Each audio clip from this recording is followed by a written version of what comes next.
मी तुम्हाला अत्यंत जबाबदारीनं सांगतो की हिंदू हृदय सम्राट बाळासाहेब ठाकरे यांची त्यांच्या मृत्यूनंतर जी विटंबना हे लोक करतायत ही विटंबना आहे.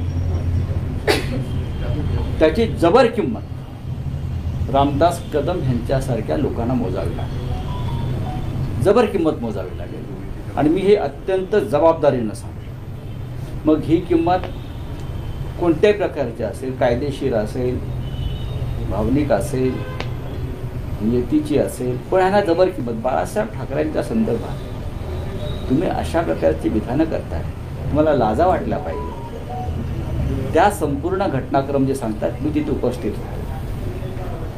शेवटच्या 8 दिवस साहेबांचा जो क्रिटिकल काळ होता मी तिथे उपस्थित होतो पूर्ण काळ. शेवटच्या क्षणापर्यंत माझ्यासारखा माणूस तिकडे उपस्थित होता. हे कुठे होते? कोणी नव्हते. आम्ही मोजके लोक तिकडे होतो. आम्हाला माहिती आहे ना काय अवस्था होती आमची, काय सगळ्यांची परिस्थिती. आणि तुम्ही त्याचा आता या प्रकारे फक्त उद्धव ठाकरे यांना बदनाम करण्यासाठी तुम्ही माननीय बाळासाहेब ठाकरे यांच्या मृत्यूची, त्यांच्या मृतदेहाची विटंबना करण्यापर्यंत तुमची मजलगिरी असेल तर तुम्हाला याची जबर किंमत मोजावी लागेल.